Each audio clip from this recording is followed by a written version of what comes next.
आज या ठिकाणी धम्मसाखरच्या समूह मुंबई याच्या माध्यमातून धम्मपद अठ्ठकथा व गाथा साप्ताहिक मालिका, त्या मालिकेचे प्रमुख मार्गदर्शक आदरणीय दयानंद मिसाळकर सर, पाली स्कॉलर व पाली साहित्य व बौद्ध धम्माचे अभ्यासक, त्याचबरोबर धम्मसाखरच्या समूहातील आयोजक आणि विशेष करून प्रत्येक साप्ताहिक मालिका उपस्थित असणारे सर्व उपासक आणि उपासिका, शील संपन्न आणि बालमित्र व पाली विभागाचे विद्यार्थी, या सर्वांना माझा सविनय जय भीम. कार्यक्रमाला सुरुवात करण्या अगोदर सर्वप्रथम आपल्या नियमानुसार 3 रत्नांचे अनुसरण करायचे असते. त्यासाठी मी सर्वांच्या वतीने विश्वभारती खापर्डे यांना विनंती करते की त्यांनी आमच्या सर्वांच्या वतीने ती चरण करावे. नमो बुद्धाय. जय भीम सर्वांना. मी विश्वभारती रंजन कुमार खापर्डे, राहणार खारघर. आज मला धम्मसाखरच्या समूहाने श्री शरण बोलण्याची संधी दिली, त्याबद्दल मी त्यांचे खूप खूप आभार. बुद्धं नमामि,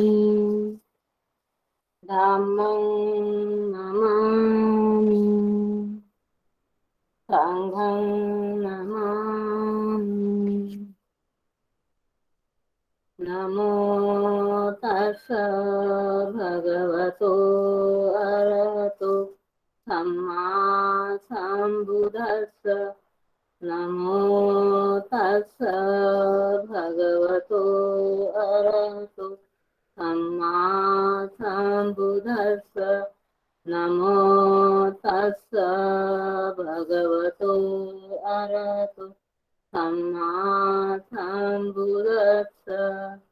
बुद्धं शरणं गच्छामि, धम्मं शरणं गच्छामि, संघं शरणं गच्छामि. द्वितीयंपि बुद्धं शरणं गच्छामि, द्वितीयंपि धम्मं शरणं गच्छामि, द्वितीयंपि संघं शरणं गच्छामि, तृतीयंपि बुद्धं शरणं गच्छामि, तृतीयंपि धम्मं शरणं गच्छामि, तृतीयंपि संघं शरणं गच्छामि. साधु साधु साधु. तथागत भगवान गौतम बुद्धांच्या माझे त्रिवार वंदन. धम्मसाखरच्या समूहातील प्रमुख मार्गदर्शक आदरणीय दयानंद मिसाळकर सर व समूहातील सर्व आयोजक व उपस्थित असलेल्या सर्वांना माझा सविनय जय भीम. पंडित वगू कथा व गाथा क्रमांक 83 व 84. पंचसत्त भिक्खू वत्थू धम्मिक थेर वत्थू. आजचे मार्गदर्शक आहे आदरणीय नूतन मॅम. मॅमचा परिचय असा आहे: research scholar, MA Pali, net Pali, MPhil Pali, research work on rereading Brahmi inscription from Kanedi.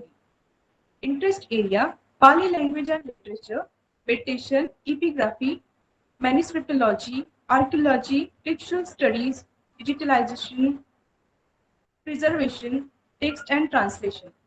Script knowledge: Brahmi, Kharosthi, Devari, Prakrit, Sharada, Modi, Tibetan script. Paper presentation: National Paper Presentation 22, International Paper Presentation 5, Published Work 1, Published Article 1. Personal visits: Pilgrimage sites, Asokan inscription sites, Buddhist ASI site. नूतन मॅमचे मार्गदर्शन सुरू होण्या अगोदर संघमित्रा गोडबोले यांना गाथा बोलण्याकरिता विनंती करीत आहे की त्यांनी गाथा बोलावी. नमो बुद्धाय. जय भीम. माझं नाव संघमित्रा गोडबोले आहे. मला धम्मसाखरच्याने ही संधी दिली, त्याच्याबद्दल मी त्याचं फार फार पुण्यानुमोदन करते. मी धम्मपद गाथा क्रमांक 83 म्हणत आहे आणि 84 म्हणत आहे. सबथ वे संपुरीसा त्यजन्ति न कामकामा लपयन्ति सन्तो सुखेन पुट्टा अथवा दुःखेन न उच्चावच पंडिता दशयन्ति. गाथा क्रमांक 84.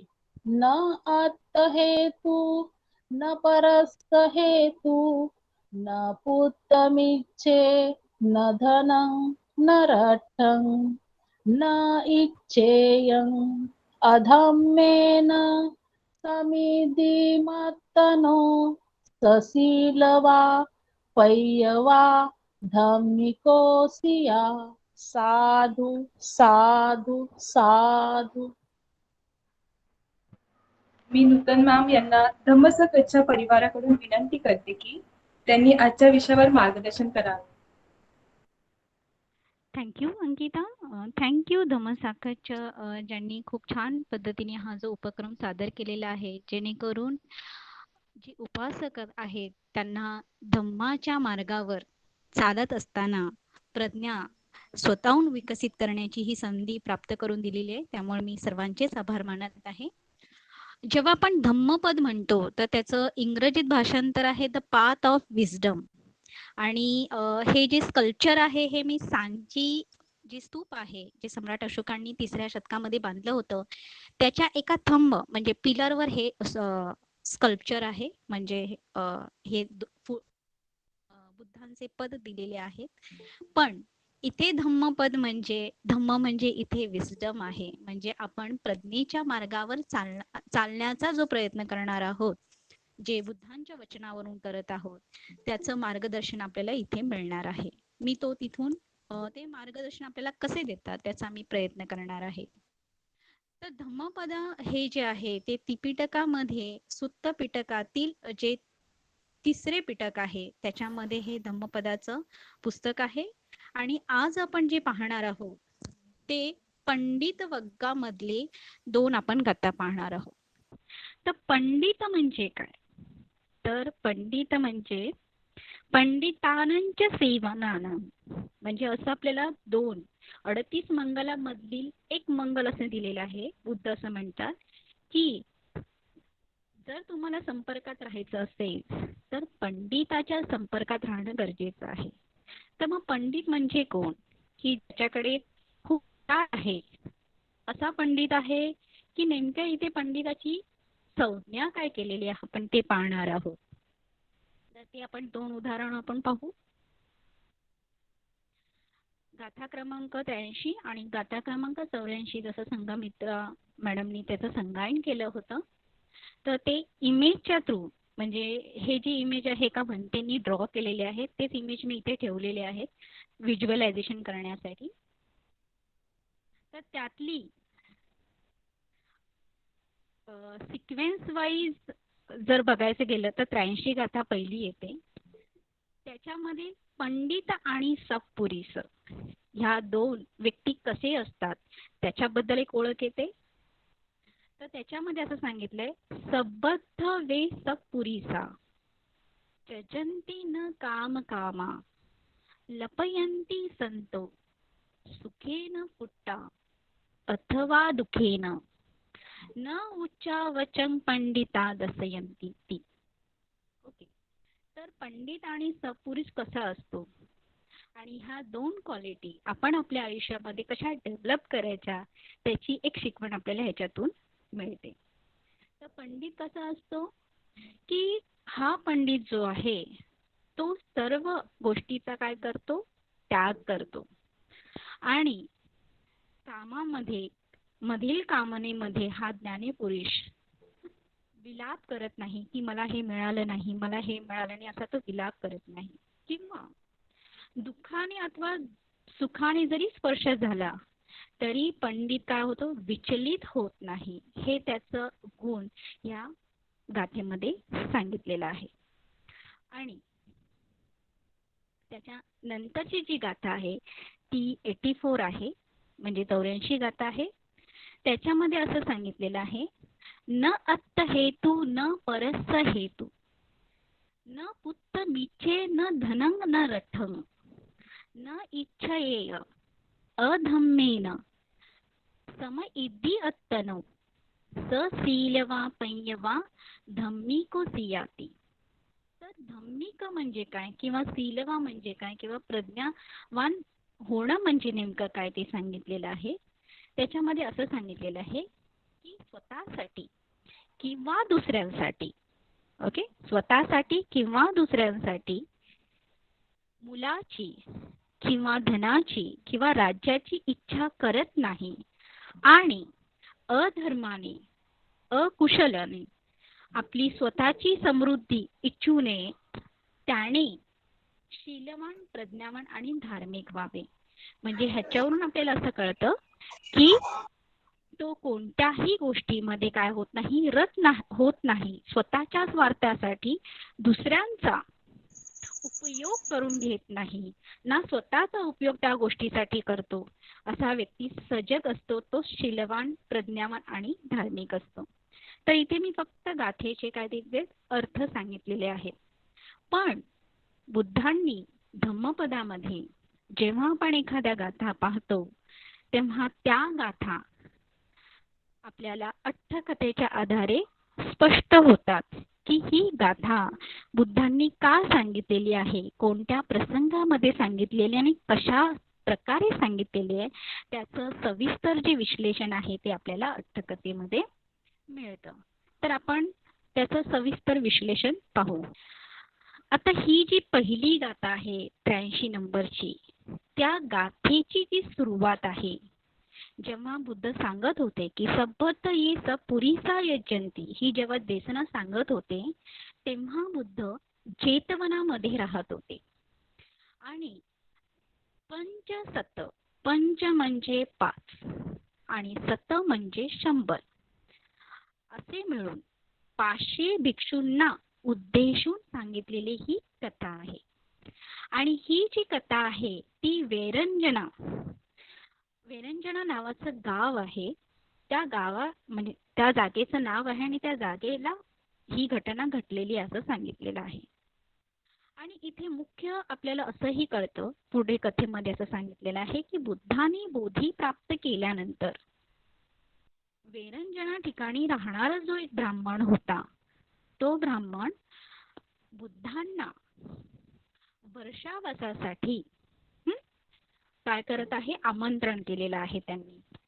आणि ते आमंत्रण करत असताना 500 भिक्खू त्या वेरंजना नावाच्या गावामध्ये पोहोचलेले आहेत. पण त्यावेळी काय होतं की तो ब्राह्मण आहे ना श्रद्धावान असतो बुद्धांच्या प्रती.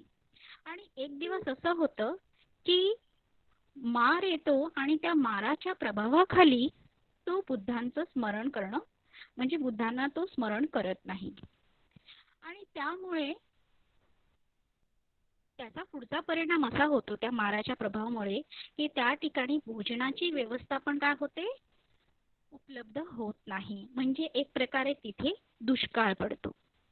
तर तिथे बुद्धांच्या सोबत असलेले जे भिक्षू आहेत, ओके, ते काय करतात, त्या भिक्षा न मिळाल्यामुळे काय करतात, आकांत, भिक्षा मिळत नाही त्यांना.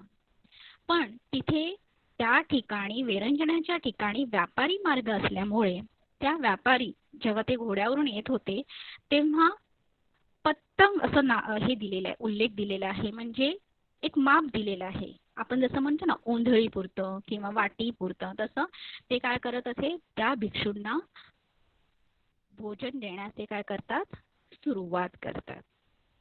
तर महामोगलान त्यांच्या त्या परिस्थितीवर विचार करून आहे ना थोडे त्रस्त होतात आणि ते बुद्धांना रिक्वेस्ट करतात की आपण भोजनासाठी उत्तर कुरुदेश, जो कुरुदेश आहे उत्तरेला, आपण त्या ठिकाणी आपण जाऊया का. तर बुद्ध त्या ठिकाणी त्यांना नाही म्हणतात की आपण तिथे नको जायला. आता इथे बुद्धांनी नाही म्हणण्याचं कारण असं होतं की वर्षावासाचा दिवस होता आणि वर्षावास जर पाहिलं तर एका ठिकाणी 3 महिने आवास म्हणजे राहणे असं होतं. पण काही भिक्षू काय मग एके दिवशी काय झालं, बुद्धांच्या महाकरुणितेमुळे एके दिवशी त्यांना सर्व भिक्खूंना असं संपूर्णपणे भोजन मिळालं आणि त्याच्यामुळे ते मस्त ते त्या भोजन प्राप्त झाल्यामुळे एका ठिकाणी एकाग्रतापूर्वक काय करू शकले, साधना करू शकले. असं करता करता 3 महिने संपले आणि 3 महिने संपल्यानंतर मग ते ब्राह्मण जो होता त्या ब्राह्मणाने ती शरणाला जाऊन पुढे काय केलं, त्यांना वंदन केलं. बुद्धांनी ते स्वीकारून पुढे काय केले, चारिका करत करत श्रावस्तीमध्ये पोहोचले. श्रावस्तीमध्ये जेतवनामध्ये ते राहिले. जेव्हा बुद्ध श्रावस्तीमध्ये आले भिक्खूंसोबत, तेव्हा श्रावस्तीच्या निवासांनी जे श्रावस्तीमधले जे उपासक होते त्यांनी खूप मोठ्या प्रकारे श्रेष्ठ असं त्यांना दान दिलं.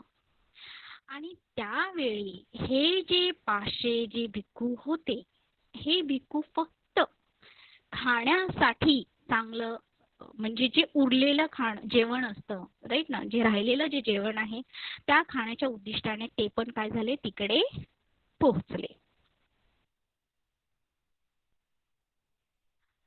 तेव्हा हे 500 जे भिक्षू आहेत, जे चांगले जे पदार्थ आहेत त्यातले काही अंश खाऊन आहे ना, स्वतंत्रपूर्वक कुठेही नदीच्या तीरावर कसेही फिरायचे, गोंधळ करायचे आणि खूप मोठमोठा आवाज करायचे, खेळायचे. म्हणजे अशा प्रकारे त्यांचा अनाचार त्या ठिकाणी चालू होता. आणि यांच्या ह्या अशा वागणुकीमुळे भिक्षूंना जे खरंच जे बुद्धांच्या मार्गावर चाललेले जे भिक्षू असतात त्यांच्यामध्ये काय झाली, चर्चा चालू झाली की हे भिक्षू बघा काय करत आहेत, की एवढं श्रेष्ठ भोजन दान मिळाल्यावर त्यांचं आचरण कसं आहे, योग्य नाही आहे. ते सगळ्यांना काय करत आहेत, त्रास देत आहेत. ही चर्चा होत असताना बुद्ध त्या ठिकाणी पोचले आणि पोचल्यानंतर बुद्ध काय म्हणाले, बुद्धांनी ही चर्चा हे सगळं ऐकल्यानंतर बुद्ध म्हणतात की हे जे भिक्खू आहेत, ओके, हे भिक्खू 500 जे भिक्खू आहेत, जे असे जे वागणूक आहे जे अशी करत आहे ती आता नाही करत आहे, ते आधीच्या जन्मापासून पण काय करायचे, अशी वागणूक करत होते. आणि त्यावेळी बुद्ध असे म्हणतात की हे जे 500 जे भिक्खू होते ते गाढवाच्या योनीमध्ये जाऊन, ओके, त्यावेळी जे श्रेष्ठ असे जे घोडे होते आणि त्या घोड्यांना खूप चांगल्या प्रकारचे फळं आणि महू असं नाव दिलेलं आहे. तर महूवरून एक असा मला उल्लेख द्यावासा वाटतो की महू जर खाल्लं, मध्य प्रदेशमध्ये आपल्याला महू आपल्याला दिसून येतात, तर महू म्हटल्यानंतर मद्य असं होतं, पण त्याचं मद्य नंतर होतं. पण जेव्हा त्याची खाण्याची जी फूल असते त्या फुलामधून जेव्हा ते खाल्लं जातं तेव्हा त्या व्यक्तीला किंवा त्या प्राण्याला तरतरी येते, म्हणजे जो उत्साह येतो काम करण्याचा, अजून त्याला ताकद येते. त्याच्यासाठी ते काय करायचे, घोड्यांना ते खायला द्यायचे. तर हे जे गाढवं आहेत ते काय करायचे, ते महू आणि ते जी फळं आहेत ना ते त्या पाण्यामध्ये भिजवून, राईट, म्हणजे त्याचं पूर्णपैकी त्याला भिजवून त्याला आंबवून काय करायचं, त्याचं रसपान करायचे आणि कसेही ते काय करायचे, बिहेवियर करायचे असे तिथे बुद्ध सांगतात. आणि म्हणजे कधी कोलाहल त्या ठिकाणी ते करायचे. तर त्यामुळे काय व्हायचं की हे जे 500 जे गाढवं आहेत, ओके, ही जी गाढवं होती जे चांगले उत्कृष्ट अशाच्या घोड्यांच्या जेव्हा घोळक्यामध्ये यायचे तर त्या सगळ्यांना असं वाटायचं की अरे ते घोडेच असे करायचे, असा त्यांचा गैरसमज होत होता. पण इथे बुद्ध म्हणतात की ते जे अश्व, जे चांगल्या प्रकारचे जे अश्व होते, घोडे होते, त्यांच्यावर त्याचा काही परिणाम झाला नाही, असं ते बुद्ध इथे स्पष्ट भिक्खू संघाला सांगतात. आणि बालोदक नावाचं जातक तिथे स्पष्ट करतात.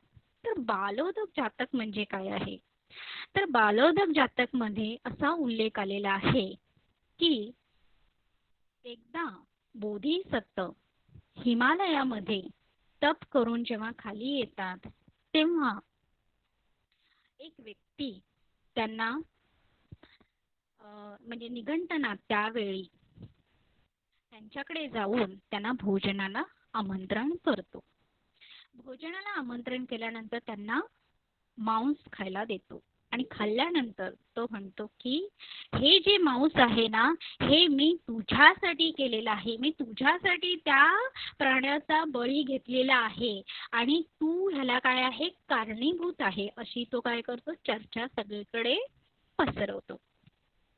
बुद्ध शांततेत, बोधिसत्व शांततेने ऐकतात आणि बोधिसत्व म्हणतात की माझ्या पात्रामध्ये जे आलेलं आहे, ओके, ते मी स्वीकारत आहे, कारण का ते मी चांगल्या मनाने स्वीकारत आहे.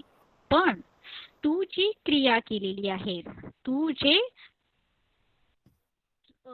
चुकीची गोष्ट केलेली आहे, त्याच्यासाठी जबाबदार तू आहे. म्हणजे इथे बुद्ध स्पेसिफिक सांगतात, म्हणजे बोधिसत्व स्पेसिफिक सांगतात, कम्मं वदामी भिक्कवे चेतना अहं कम्मं वदामी. म्हणजे कोणतीही एखादी गोष्ट जर करायची असेल तर त्याच्यामध्ये मनामध्ये तुमचा कोणता भाव आहे, तो चुकीचा आहे की चांगला आहे, त्याच्यावर त्याचं फळ मिळतं, असं इथे बोधिसत्व त्याला स्पष्टपैकी सांगतात.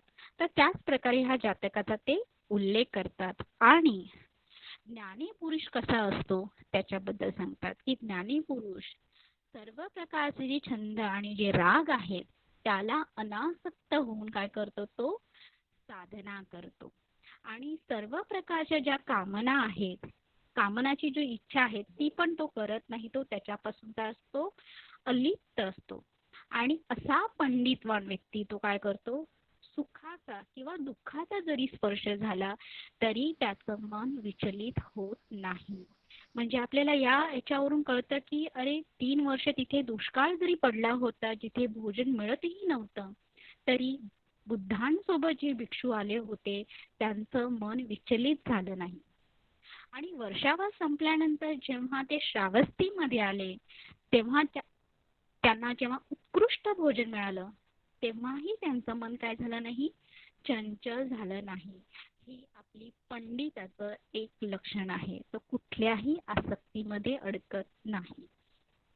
तो इथे जर तुम्ही इमेज पाहिली तर तिथे बुद्ध एकदम शांत आहेत आणि आजूबाजूला जे काही सुख किंवा दुःख असेल तर ज्ञानी पुरुष जसा शांत असतो तसा इथे त्या इमेज मध्ये तुम्हाला दिसत आहे, म्हणून इथे इमेज दाखवलेली आहे. तर आपण पुढच्या कथेकडे जाऊया. तर पुढची कथा जी आहे ती धम्मिक कथा आहे. ओके, धम्मिक, धम्म म्हणजे बुद्धांची शिकवण आणि त्याला क लागलं तर ते विशेषण होतं, म्हणजे धम्माच्या मार्गावर चालणारा, त्याला धम्मिक असं म्हणतात. तर हा धम्मिक कसा असतो आपण ते पाहूया.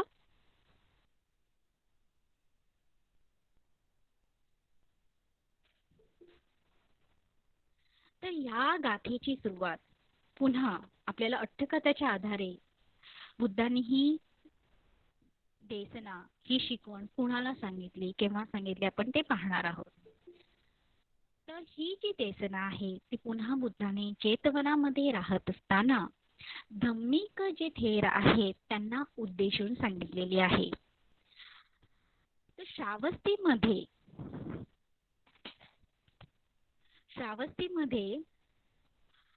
हे जे धम्मिक थेर जे आहेत ते पहिले उपासक होते आणि धम्माचं आचरण करून राहत होते. उपासक असताना ते गृहस्थ पण होते आणि गृहस्थ मुलं बाळ हा असा परिवार येतो. पण एके दिवशी त्यांच्या मनामध्ये एक इच्छा निर्माण झाली आणि त्यांनी आपल्या धर्मपत्नीला असं सांगितलं की सुखपूर्वक त्यांनी असं सांगितलं की भद्दे म्हणजे आपण असं म्हणतो अगं, त्या पद्धतीने. तर ते म्हणाले की मी आता प्रवचित देऊ इच्छितो, असं त्यांनी ती जी आपली मनातली इच्छा जी आहे ती त्या आपल्या पत्नीला सांगितलेली आहे. पण पत्नी काय म्हणते, अहो, थोडे दिवस थांबा. माझ्या पोटामध्ये बाळ आहे. बाळाचा जन्म होऊ द्या आणि तोपर्यंत तुम्ही वाट पहा आणि मग नंतर तुम्ही जा. मग काही दिवस होतात आणि मग पुन्हा ती चर्चा करतात की अगं मला प्रवजा घ्यायची आहे. तर ती काय म्हणते की नाही थांबा जरा, अजून थोडा वेळ थांबा. आता आपलं बाळ जन्मलेलं आहे. आता त्याला थोडं वाढवू दे, थोडं मोठं होऊ दे. तो मोठा झाला की मग आपण तुम्ही जा. मग ते विचार करतात की अरे मी माझ्या धर्मपत्नीला एकदा नाही दोनदा मी सांगितलं, पण तिने कुठल्या ना कुठल्या तरी कारणास्तव मला काय केलेलं आहे, थांबवून ठेवलेलं आहे. तर त्याच्यापेक्षा आपण तिला न सांगताच काय करायचं, प्रवज्या घ्यायची असं ते विचार करतात. आणि असा विचार करून ते काय होतात, शेवटी प्रवजित होतात. आता प्रवजित झाल्यानंतर त्यावेळी बुद्धांच्या काळामध्ये बुद्ध आपल्या शिष्यांना कम्मठाण द्यायचे. तर कम्मठाण म्हणजे काय, तर त्याची साधना कुठल्या आधारे चांगली होईल त्याला कम्मठाण असे म्हणतात. आणि मग ते कम्मठाण घेतल्यानंतर त्या मार्गावर चालत असताना त्यांनी पूर्णपैकी श्रम केले आणि त्यांनी काय केले, प्रवज्या पूर्णपैकी प्राप्त करून परिवारासाठी आपल्या कुटुंबासाठी ते परत भेटायला श्रावस्तीमध्ये आले. श्रावस्तीमध्ये आल्यानंतर त्यावेळी ते पाहतात की तो जो मुलगा आहे तो खूप मोठा झालेला आहे. मग त्या मुलाला पण काय करतात, धम्मकथा सांगतात. आणि वडिलांकडून तो धम्म ऐकल्यानंतर मुलगाही काय होतो, प्रवजित होतो. तो प्रवजित झाल्यानंतर लगेच तो अरहंत पण पद प्राप्त करतो. मग त्यावेळी त्या गृहस्थाची जी पत्नी असते ती असा विचार करते, ज्यांच्या सोबत मी बसवली होती ते माझे पती, त्यांनी प्रवज्या घेतली आणि माझा मुलगा त्याने पण प्रवज्या घेतलेली आहे. तर मग मी ह्या गृहस्थामध्ये राहून माझा काय उपयोग आहे. त्यापेक्षा मीही काय करणार आहे, घर सोडून लगेच काय करेन, प्रवज्या घेईन. आणि त्याप्रमाणे ती प्रवज्या घेते. प्रवज्या होऊन मग ती पण अरहंताला पोचते. आणि अशी ही जी चर्चा जी आहे ती चर्चा एकदा बुद्धांच्या समोर चालू होते. आणि चालू झाल्यानंतर मग बुद्ध इथे म्हणतात की चर्चा काय चालू होते की अरे धार्मिक उपासकने स्वतः धम्मामध्ये रत राहून काय केले, अरहंत पद प्राप्त केले. एवढं नाही तर त्यांनी त्याच्या मुलाला पण काय केलं, धम्मामध्ये घेतलं आणि त्याला पण काय केलेलं आहे, अरहंत पद प्राप्त झालेलं आहे. अशी ही चर्चा चालू होते. आणि ही चर्चा चालत असताना बुद्ध त्या ठिकाणी येतात आणि त्या चर्चेचं विश्लेषण करतात. ते विश्लेषण कसं करतात की जो बुद्धिवान व्यक्ती असतो, बुद्धिवान म्हणजे इथे प्रज्ञावान व्यक्ती किंवा पंडित व्यक्ती, हा पंडित व्यक्ती स्वतःसाठी, स्वतःच्या हेतूसाठी, ओके, किंवा ना दुसऱ्यांच्या हेतूसाठी, तर लौकिक समृद्धीसाठी तो काय करतो, म्हणजे परमसुखासाठी तो काय करतो, नेहमी पुढे जातो. आणि तो स्वतः त्या धम्मामध्ये स्थित राहून काय करतो, पुढे चालत जातो असं सांगतात. आणि पुढे ही गाथा सांगतात की जो मनुष्य स्वतःसाठी नाही, दुसऱ्यासाठी नाही, पुत्राची, मुलाची किंवा धनाची किंवा राष्ट्राची कामना न करता किंवा कोणतेही अधर्मपूर्वक आचरण न करता तो काय करतो, धम्माच्या द्वारे तो काय करतो, शीलवान आणि प्रज्ञावान होतो. तोच व्यक्ती काय होतो, इथे धार्मिक होतो असं सांगितलेलं आहे. म्हणजे ह्याच्यावरून हे कळतं की आपण कोणत्याही व्यक्तीला स्वतःच्या हेतूसाठी, ओके, स्वतःच्या चुकीच्या हेतूसाठी आपण थांबवून ठेवू नये. म्हणजे ही आसक्ती आहे की नाही, आता नाही नंतर, आता नाही नंतर. त्यामुळे आपण इतरांचा वापर स्वतःच्या हेतू फुलफिल करण्यासाठी करू नये, तर ना की आपण शीलवान आणि प्रज्ञावान आणि धार्मिक राहावं असं बुद्ध या ठिकाणी सांगतात. तर अशा प्रकारे बुद्ध इथे पंडित म्हणजे कोण आहे, तर पंडित म्हणजे जो धार्मिक आहे, जो प्रज्ञावान आहे, जो शीलवान आहे, जो सत्पुरुष आहे, हे जी विशेषणे आहेत ती पंडिताला दिलेली आहे. आणि या अनुषंगाने बुद्ध असं म्हणतात की पंडितानंच सेवनानं, अशा व्यक्तीच्या संपर्कात राहिल्यावर तुम्हाला निब्बाण प्राप्त होणारच असं बुद्ध म्हणतात. इथे 2 ह्या कथा संपतात. लहानच कथा होत्या पण सगळ्यात महत्त्वाच्या कथा आपल्याला इथे दिसून येतात. ह्याच्यामध्ये एक गोष्ट मला स्पष्ट करायची आहे. जेव्हा पहिल्या कथेमध्ये आपण असं पाहिलं की मार आला होता, तर मी फक्त कोणीतरी एकाने उत्तर दिलं तरी चालेल की तुम्हाला काय वाटतं की मार म्हणजे कोण? तुम्हाला काय वाटतं की मार म्हणजे काय? येणारे अडथळे, ओके, अजून? वाईट विचार, दुष्ट विचार, ओके, तर तुम्हाला थोडं मॅम, माराबद्दल राग मॅम, ओके, राग, राग, व्हेरी लोभ, द्वेष, तृष्णा, लोभ, मोह हे राग म्हणजे. ओके, तर मॅडम, मनाची नकारात्मकता म्हणजे मार. ओके, मनाची नकारात्मक म्हणजे मार. ओके, तर आपण आहे ना एक संवाद पाहूया. जेव्हा बुद्धांना बोधी प्राप्त होते तेव्हा बुद्धांचा आणि माराचा एक संवाद आहे. ओके, आणि हा संवाद जो आहे तो सुत्त निपातामध्ये दिलेला आहे. सुत्त निपातामध्ये पधान सुत्त म्हणून आहे. त्या पधान सुत्तामध्ये बुद्धांना मार असं म्हणतो की तुला माहितीये का की माझे किती सैनिक आहेत म्हणून?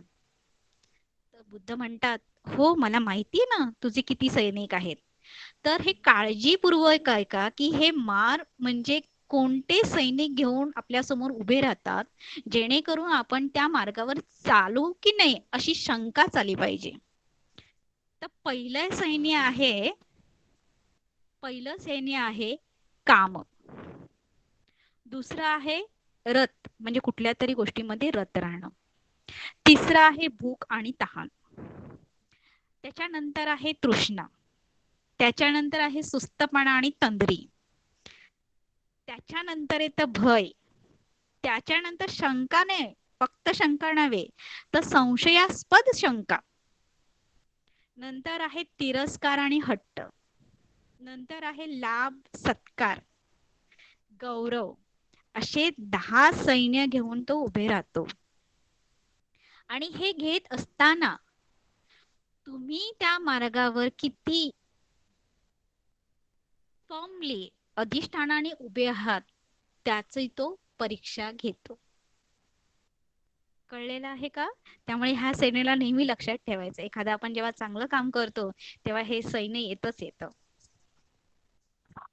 मॅम परत एकदा रिपीट करा ना please. Okay okay okay okay, I repeat okay okay. तर पहिलं सैन्य आहे माराचं काम. काम म्हणजे काय? सेन्शुअल प्लेजर सेन्शुअल पण नाही, फक्त प्लेजर. मग कुठल्याही प्रकारचं प्लेजर असेल, कुठल्याही प्रकारचा आनंद असेल, दॅट इज अ काम. नंतर आहे रत, रममाण राहणे, अरती, दॅट इज रममाण राहणे. भूक आणि तहान, तृष्णा, नंतर आहे सुस्तपणा आणि तंद्री, नंतर आहे भय, आणि सगळ्यात महत्वाचं संशयास्पद शंका. फक्त शंका नाही, संशयास्पद शंका. त्याच्या पुढे तिरस्कार आणि हट्ट, नंतर आहे लाभ, गौरव, सत्कार. हो, अजून एक शेवटचं राहिलं जे मी ते मिस केलं, ती म्हणजे चुकीची प्रसिद्धी. प्रसिद्ध झालाय पण तो कसा आहे, चुकीची प्रसिद्धी आहे. हे सगळे जे सैन्य आहेत ते माराचे आहेत आणि हे माराचे सैन्य केव्हा उभे होतात, जेव्हा शिलामध्ये आपण प्रतिष्ठित राहण्याचा प्रयत्न करतो. ओके. Okay ma'am, thank you. साधू साधू साधू. धन्यवाद मॅम. साधू खूप साधू सुंदररित्या साधू. तुम्ही दोन्ही गाथा आम्हाला व त्या अट्टकथेंवर तुम्ही प्रकाश टाकला. खूप सुंदर आणि सोप्या पद्धतीने सांगितले. तसेच मार सैन्याबद्दल सांगितले. आजच्या व्याख्यानाला अनुसरून जर कोणाचे काही प्रश्न असतील तर विचारावे. हा मंच आता प्रश्न उत्तरासाठी खुला आहे. मॅडम कमठठाण म्हणजे सांगा ना एकदा पुन्हा. ओके. कम्मठाण. कम्मठाण म्हणजे जेव्हा आपण एखादी साधना करतो राईट ना. तर आज आपण आपल्या भारतामध्ये म्हणजे महाराष्ट्रामध्ये किंवा भारतामध्ये आपण विपස්සना बघतो. तर विपස්සना म्हणजे काय, तर विशेष पद्धतीने पाहणे. पण आपण विशेष पद्धतीने कुणाला पाहत असतो, तर पहिली गोष्ट एक लक्षात ठेवायची की मनुष्य हा मन आणि शरीराने बनलेला आहे आणि त्याच्या स्वभावाला पाहणे, जसं आहे त्या स्वभावाला पाहणे म्हणजेच विपස්සना आहे. मग त्याच्यामध्ये पुढे काय आहेत, 40 कम्मठाण दिलेले आहे. त्यातलं सगळ्यात महत्वाचं, सगळ्यात माहीत असलेलं कम्मठाण म्हणजे आनापान. आणि अजून एक दुसरं कम्मठाण आहे, म्हणजे बऱ्याच ठिकाणी बरेच कम्मठाण घेतले जातात. आता सपोज मोस्टली मी खूप सौंदर्यावर जर अटॅच असेल, अडकलेली असेल, तर त्याच्यातून बाहेर येण्यासाठी ओके, त्यावेळी बुद्ध स्मशानात जाऊन मृत व्यक्तींच्या शरीर जे आहे ते पाहण्याचं ते काय द्यायचे, कम्मठाण द्यायचे. पण एक लक्षात ठेवा की हे जे कम्मठाण आहे हे तुम्ही स्वतः नाही घेऊ शकत. तुम्हाला तो तुमचा टीचर जो आहे, जो त्या साधनेमध्ये पारंगत आहे, तोच व्यक्ती देतो. त्याला कम्मठाण दायक असं म्हणतात. दायक म्हणजे देणारा. कारण का त्या व्यक्तीला तुमचा स्वभाव माहिती असतो आणि त्या स्वभावानुसार तो कम्मठाण देत असतो. Thank you madam. थँक्यू. येस, अजून कोणाला काही शंका? शंकेच्या आधी मी जरा थोडेसे एक शब्द म्हणजे एक ओळ इथे बोलू इच्छिते. ती म्हणजे बुद्ध म्हणतात की तुम्ही प्रश्न विचारले पाहिजे. मग तो कोणताही असा म्हणजे आपल्याला असं वाटतं नाही काय मूर्खासारखा प्रश्न आहे, तरी पण विचारा. प्रश्न जर विचारले तर तुम्ही एक स्टेप किंवा 1% तुम्ही स्वतःचे जे विचार आहेत बरोबर ना, जी पय्या आहे ती डेव्हलप करण्याचा तुम्ही प्रयत्न करता. पण जर आपण शांत राहिलो तर आपण काय करत आहोत, अंधाराकडे जात आहोत. एक लक्षात ठेवायचं. कारण का भय आलं ना, भय हे काय होतं, भीतीमुळे आपण प्रश्न विचारत नाही. कारण का रे लोक काय म्हणतील, तो काय म्हणेल, असं काय म्हणेल, लाईक असं. तर असा विचार नाही करायचा. कुठलाही प्रश्न असला, असं मी म्हणत नाही की मलाच विचारा, पण इथून पुढून बुद्धांकडे तुम्ही प्रश्न घेऊन गेले पाहिजेत. बुद्ध प्रत्येक प्रश्नांची उत्तरं देतात आणि तीही वेळेवर देतात, पण प्रश्न विचारले पाहिजे. या प्लीज. मॅडम आता जो शब्द बोलल्या तुम्ही त्याचा नेमका अर्थ सांग. नाही, कोणत्या शब्दावर तुम्ही आधारित होता?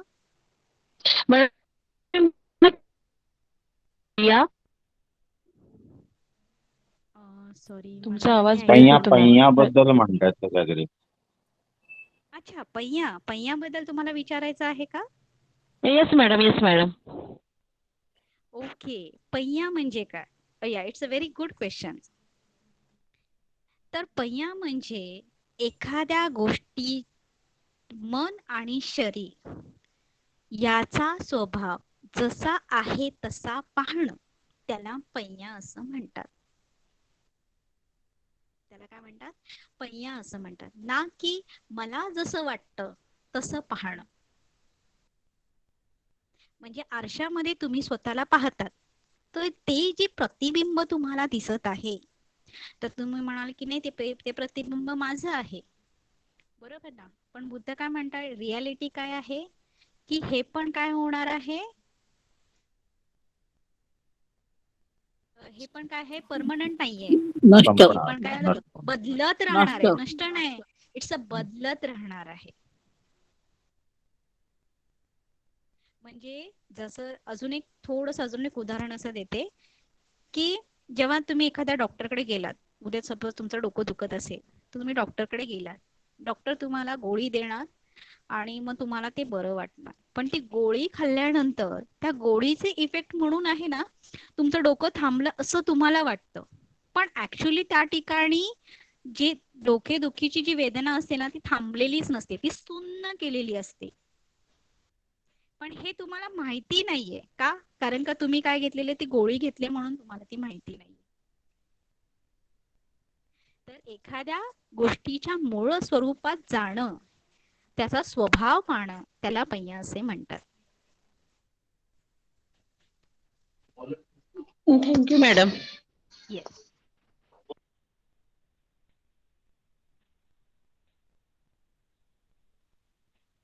आणखीन कोणाचे काही प्रश्न आहेत? तुम्ही आपण सांगितलं तहान आणि तृष्णा, तसंच याच्यात लोकल भाषेमध्ये बघितलं तर तहान आणि तृष्णा या दोनांचा अर्थ एकच होतो, पण धर्माच्या दृष्टिकोनातून त्यातून हे सांगा फरक. कोणीतरी मला हा प्रश्न रिपीट सांगाल का, कारण का त्यांचा आवाज खूपच ब्रेक होत आहे. त्यांचं म्हणणं आहे की तहान आणि तृष्णा तसं बघायला गेलं तर एकच शब्द आहे. मग धम्माच्या दृष्टीने तृष्णा आणि तहान मध्ये काय फरक आहे असं प्रश्न. ओके, तृष्णा. ओके, तृष्णा ही जी असते ना ती एखाद्या वेलीसारखी असते आणि ही उपमा विशुद्धी मग्गामध्ये दिलेली आहे. दिस इज नॉट माय उपमा, ही विशुद्धी मग्गा दिलेली आहे तशी सांगत आहे. तर ही तृष्णा वेलीसारखी वाढते आणि वेलीचं काम काय असतं, ती स्वावलंबी असते का, ती परावलंबी असते, तिला कुणाचा तरी आधार लागतो. आणि ह्या तृष्णेला अजून खोलामध्ये जाणून घ्यायचं असेल तर वेळूचं वण पाहिलं का, वेळूचं वण, बांबूची झाडं कधी पाहिलीत का तुम्ही? हो हो. तर ते बांबूची झाडं आहेत ना जाळ्यासारखी असतात. म्हणजे कुठलं एक जाळं कुठून चालू होतं आणि कुठे शेवट होतं ते तुम्हाला कळत नाही. इतकी ती अटॅचमेंट, हे माझं आहे, हे माझं आहे, ही अटॅचमेंट इतकी वाढलेली असते, ती तोडणं म्हणजे त्याला तृष्णा असे म्हणतात. आणि मराठीमध्ये जर त्याचा अर्थ घेतला तर खूप वेगळा आहे. तर बुद्ध तृष्णा कशाला म्हणतात की हे जाळ्यासारखी, वेलीसारखी ती चढते आणि एखादी वेल जेव्हा त्या झाडावर चढते ना तेव्हा ती झाडाला मारण्याचं काम करते. लक्षात ठेवा, तशी ही तृष्णा असते. इथे मारणं म्हणजे काय असतं की तुम्ही त्याच्यामध्ये संपूर्ण पक्के डुबतात आणि मग त्याच्या वेळी मग तुम्हाला सजग राहणं, राईट ना, त्याच्यापासून लांब राहणं की जेणेकरून ती परत वेल वाढणार नाही, त्याच्यापासून संरक्षण करणं, हीच काय असते, प्रज्ञा असते. कम्मठाणामध्ये तुम्हाला पुन्हा विशुद्धी मग्गामध्ये मिळेल. पण पुन्हा एकदा सांगते की हे जे कम्मठाण जे आहे ते तुम्हाला जो त्या मेडिटेशन मध्ये पारंगत आहे असाच व्यक्ती देऊ शकतो.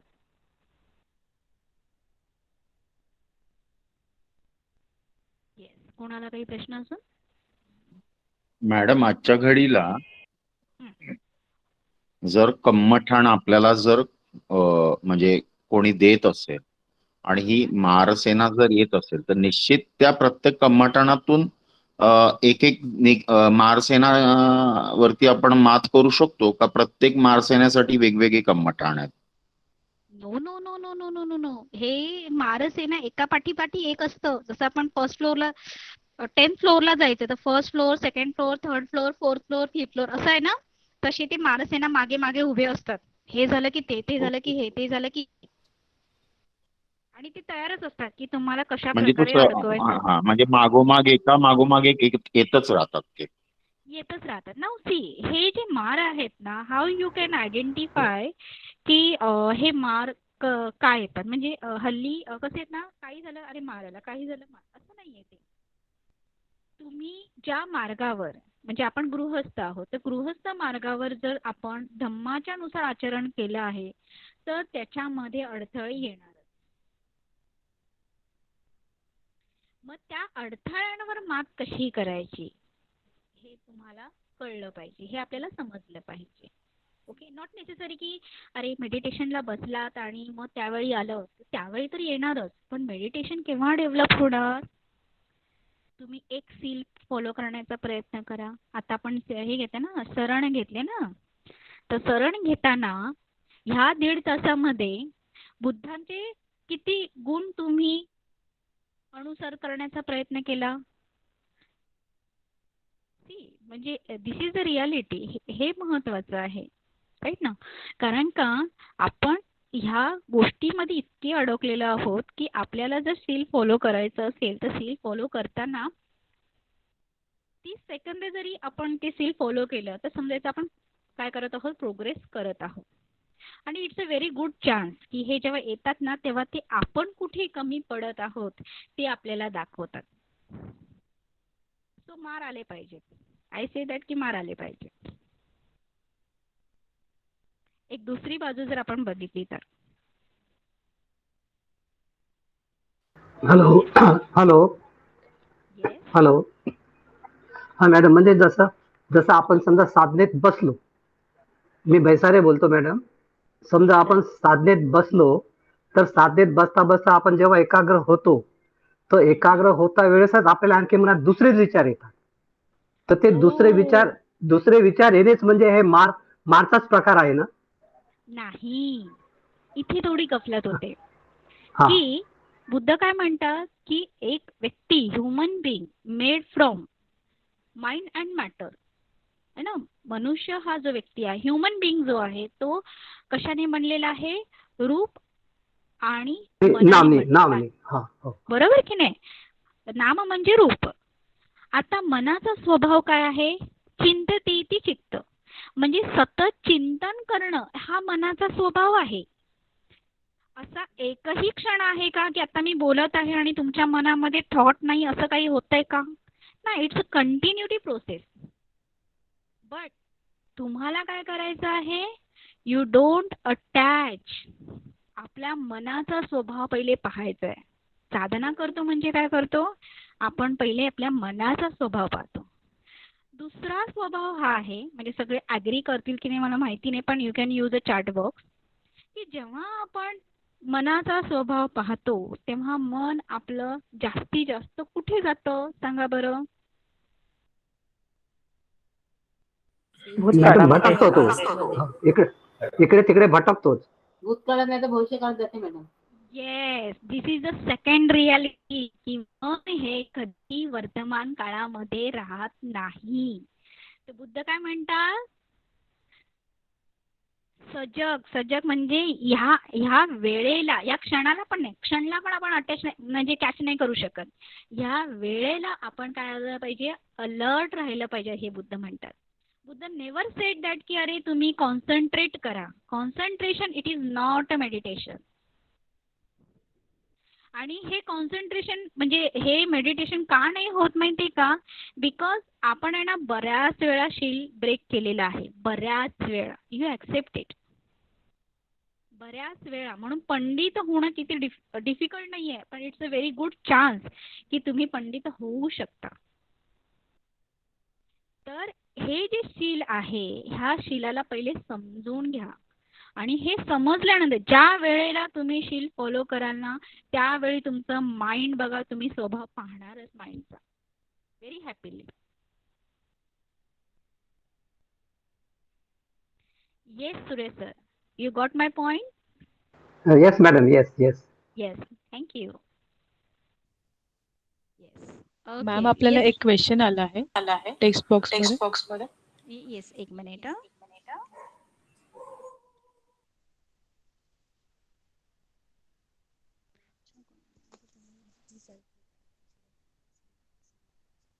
ओ, अच्छा अच्छा. येस, तुषार कांबळे सर. बुद्ध म्हणतात काय की हत्तीसारखे नाही, ते गेंड्यासारखे.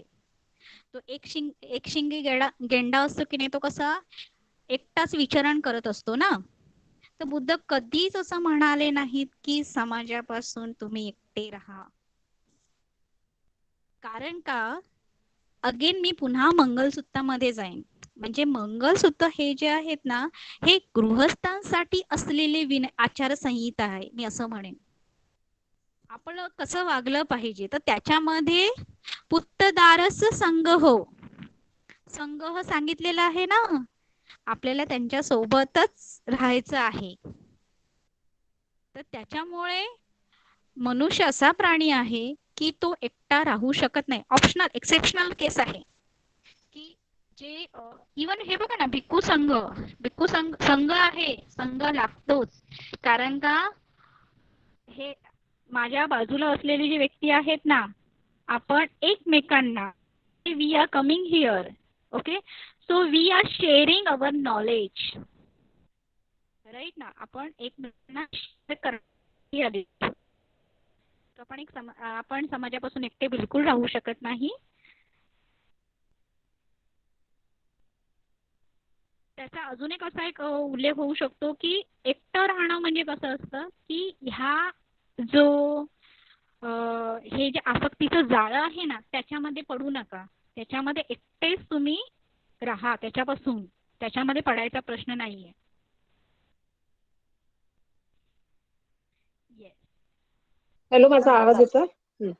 हो मॅम. मॅडम, माझा हो पहिला येतोय. प्रश्न आहे की मॅडम, आपण जो म्हणजे काम वगैरे, म्हणजे जे राग वगैरेचे 10 विकार जे सांगितले, मार, तर तो संदर्भ मॅडम कशातून घेतलेला आहे, हा माझा पहिला प्रश्न आहे. ओके. संदर्भ म्हणजे कोणत्या पुस्तकातून घेतलाय, हे मला विचारायचं आहे. मी सांगत असताना हे जे 10 सेना आहेत, मी सांगत असताना हा सांगितलेलं हा आहे हा की सुत्त निपातामध्ये पदान सुत्त म्हणून आहे, त्याच्यामध्ये हा उल्लेख बरं आलेला आहे. बरं बरं, ठीक आहे, थँक्यू मॅडम. आणि दुसरा प्रश्न माझा असा आहे मॅडम, की जे तुम्ही पहिलं सांगितलं काम, तर काम जे आतापर्यंत जसं वाचण्यात आलेलं आहे, तर it's totally related with sexual pleasure. पण तुम्ही म्हटलं की आनंद, म्हणजे कुठल्याही प्रकारचा आनंद. मग जर समजा मी पुस्तक वाचत आहे, तर मग मी ते पण काम, जर त्याच्यातून मला आनंद मिळतो आहे, तर तो पण मग कामामध्येच मोजला जाईल का? असा आनंद जो तुमची अटॅचमेंट निर्माण करेल. म्हणजे कामाला आपण म्हणजे कुठल्याही प्रकारचं प्लेजर, असं तुम्ही म्हटलं ना, कुठल्याही प्रकारचा आनंद असो, पण सेक्शुअल प्लेजर जे आहे ते मोस्टली कामाशीच रिलेट केलं जातं ना, म्हणजे आतापर्यंत जेवढं काही वाचण्यात आलेलं आहे. त्याचा एक भाग आहे. जेव्हा हा काम म्हणतो तेव्हा येस, अश्विनी मॅडम खूप चांगले आहेत. मी जेव्हा असं बोललं तर त्यांना खूप आनंद झाला, बरोबर की नाही.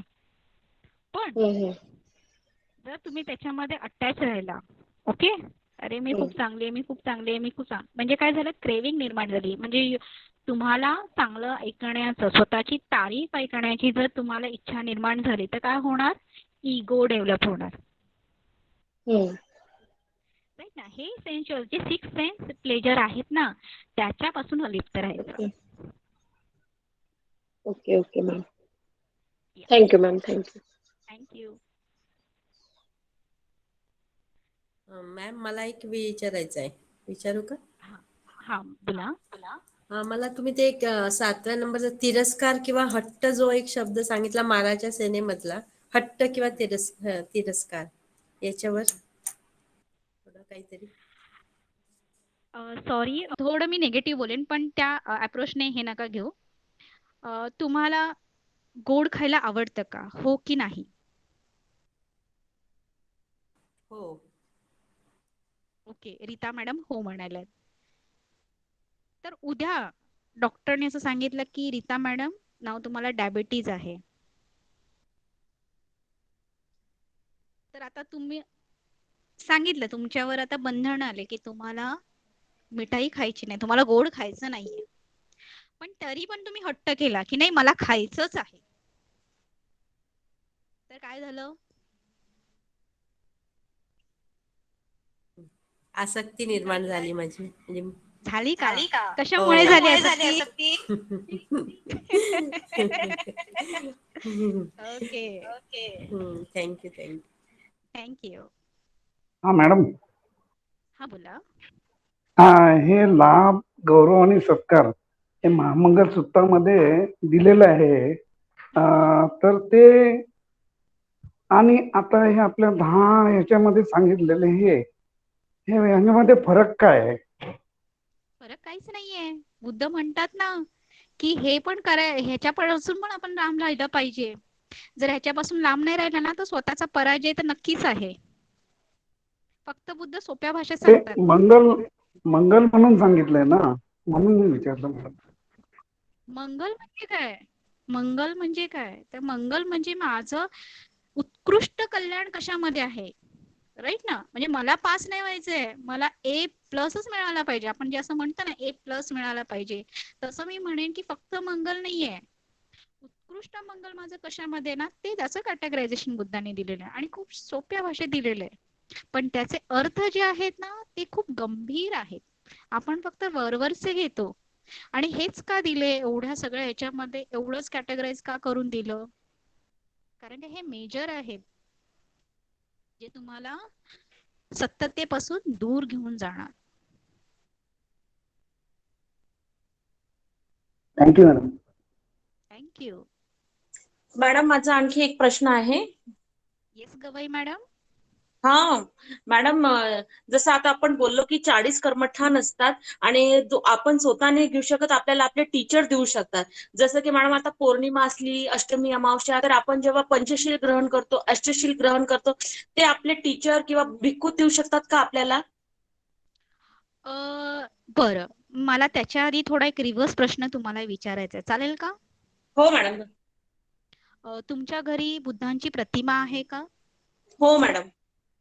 ओके, तर ती प्रतिमा जी आहे, ओके, त्या तुम्ही प्रतिमेची फक्त पूजा करता का? म्हणजे ती फक्त पूजेसाठी ठेवलेलं आहे का? नाही, पूजेसाठी नाही ठेवलेल्या आहेत. आपण त्यांना बघतो आणि आपल्या शील आचरण करतो. आचरण करून पूजा करतो आपण.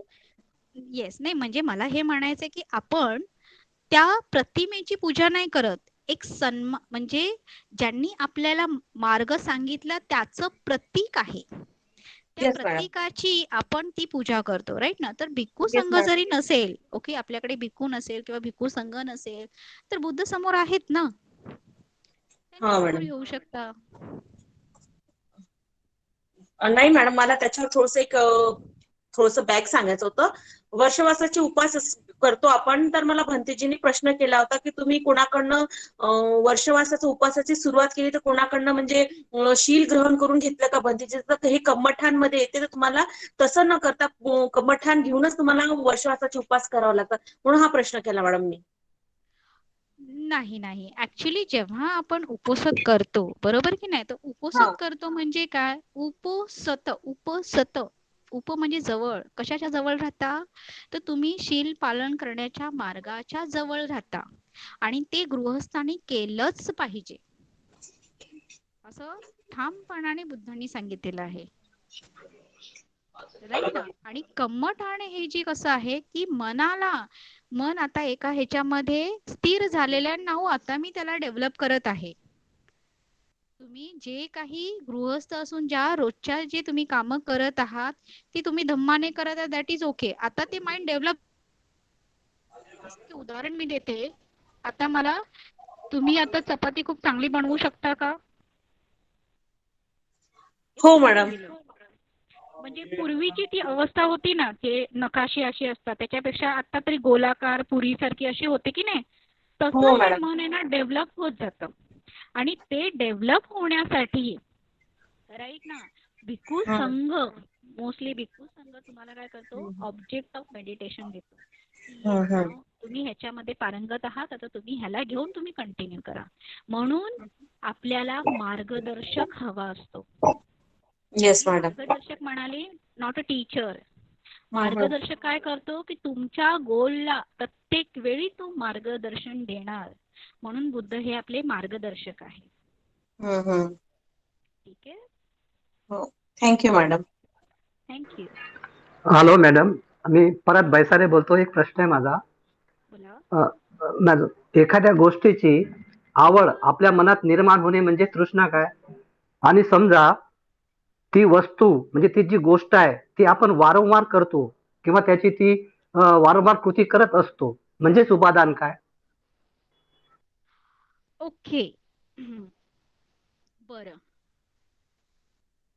एखाद्या गोष्टी जेव्हा तुम्ही करता, मी जेव्हा एखादी गोष्ट बोलत आहे, तर माझ्या बोलण्याचा हेतू माझ्या मनामध्ये चांगला आहे की वाईट आहे, की माझ्या बोलण्यामुळे कुणाला दुखापत होणार आहे का? ओके. अशाच गोष्टी काय करतात, लक्षपूर्वक घेऊनच तुम्ही आपण केलं पाहिजे. जर ती गोष्ट कोणाला हानी पोहोचवणार, स्वतःलाही नाही आणि दुसऱ्यांनाही नाही, आणि ती इतरांच्या भल्यासाठी असेल, माझ्या आणि इतरांच्या भल्यासाठी असेल, तर ती गोष्ट केली पाहिजे. आणि उपादान म्हणजे सगळ्यांना उपादान म्हणजे लाईक सगळ्यांना चिंगम माहितीये? म्हणजे असं उदाहरण देऊ. Yes madam. ते लहान. हा. ओके. तर चिंगम जर आपल्या ह्याला अडकला, सपोज तो केसांना अडकला, तो निघू शकतो का? नाही मॅम. त्याच्या सहित काय निघतं? केस. समजून येतं, तशीच आपली हानी होते. सॉरी, चुकीचे उदाहरण देते, पण सॉरी, म्हणजे हे जरा व्यवहारिक होतं म्हणून सांगितलं. येस. कुणाला काही शंका? मॅम, माझा एक प्रश्न होता. आपण 84 गाथेमध्ये त्याचा सार असा होता की अधम्माने उन्नतीची इच्छा धरू नये. पण अधम्म म्हणजे एक्झॅक्टली काय? लाईक तो डीप विषय आहे म्हणजे खूप अधम्म. पण येस. अधम्म म्हणजे आता सांगायचं गेलं तर अधम्म म्हणजे की तुम्ही शीलाने आचरण करणे. जर तुम्ही अशिलाने काम म्हणजे म्हणतात ना, मिच्छा म्हणजे चुकीच्या शीलाने जर काम करत असाल, तर तुम्ही स्वतःचीही हानी करत आहात आणि इतरांचीही आपण हानी करत आहोत. जसं बुद्ध उदाहरण देतात, अधम्माचं एक चांगलं उदाहरण असं आहे. सगळ्यांना विषारी साप माहिती आहे का? Yes ma'am. ओके.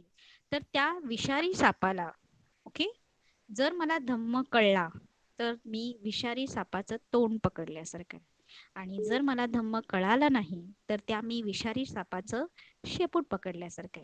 आणि जर मी ते शेपूट पकडलं तर काय होणार आहे? तो साप मला चावेल. तर पहिली हानी माझी होणार आहे. अधम्म म्हणजे काय? की मी चुकीच्या गोष्टीमुळे पहिले मी स्वतःची हानी करत आहे, आणि ते रिअलायझेशन होणं खूप गरजेचं आहे. दॅट इज अधम्म. ओके. Thank you madam. खूप छान. साधू. येस. ओके. येस. मला should I conclude or not? मला एक कन्क्लूड करण्यासाठी एक लाईन म्हणायची होती. Should I conclude? कुणाला काही शंका आहेत का? हो मॅम. ठीक. ओके. येस. थँक्यू अंकिता. नामे बालं समागमो सतं समागमो होतु याव निब्बान पर्यंतं. ओके. मी ही गाथा आवर्जून बोलते, आणि हे लक्षात राहतं की मी अशा व्यक्तींच्या संपर्कात राहणार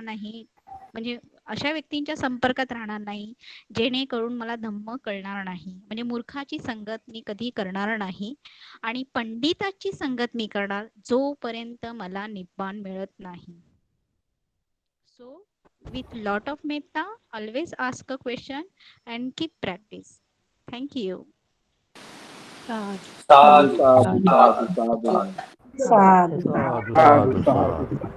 खूप धन्यवाद.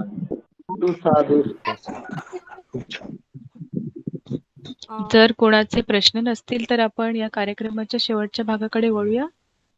प्रमुख मार्गदर्शक आदरणीय दयानंद मिसाळकर सर आजच्या विषयावर थोडे भाष्य करतील, अशी मी त्यांना विनंती करते. नूतन मॅडम, आपले खूप खूप आभार. आपण खूप छान लेक्चर दिलं आणि आम्हाला तुमची नेहमी नेहमी गरज पडेल एवढं लक्षात ठेवा.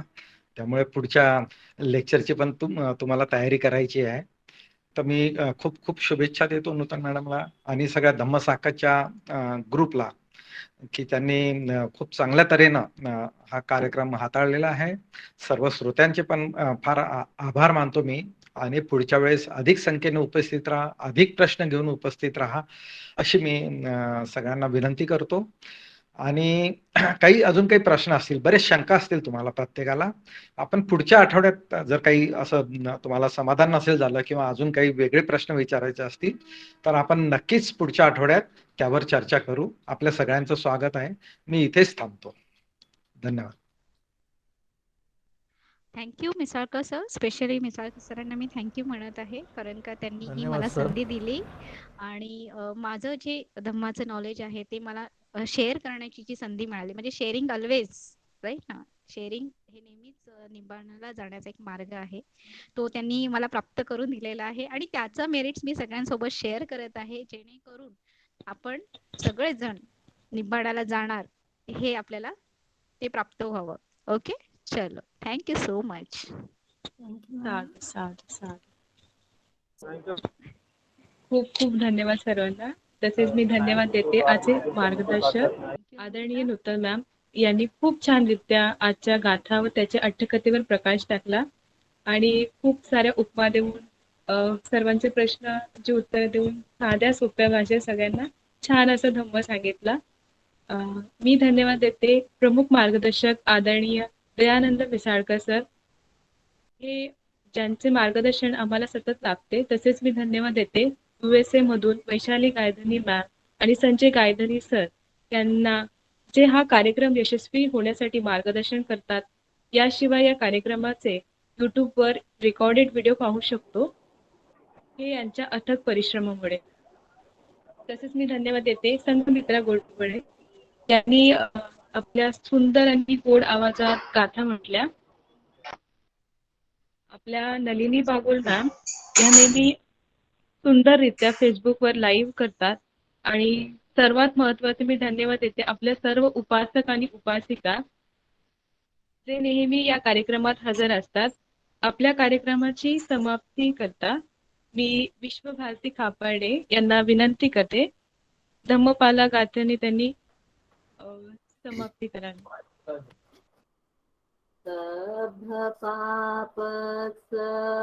सभ्यपापस्करणम् कुशलस्य उपसम्पदा सचित्तपर्योदपनम् एतं बुद्धानसाधनम् धम्मं चरे सुचरितं नतं दुचरितं चरे धम्मचारी सुखं सेति अस्मि लोके परं च न तावता धम्मधरो यावता बहुभासति यो च पम्पि सुत्वानं धम्मं कायेन पश्यति सवे धम्मधरो होति यो धम्मं नपमज्जति नास्ति मे शरणं वयं बुद्धो मे शरणं वरम् एतेन सत्यवजेन होतु मे जयमङ्गलम् नास्ति मे शरणं वयं धामो मे शरणं वरम् एतेन सत्यवजेन होतु मे जयमङ्गलम् नास्ति मे शरणं वयं संगो मे शरणं वरम् एतेन सत्यवजेन होतु मे जयमङ्गलम् नमो बुद्धाय नमो धम्माय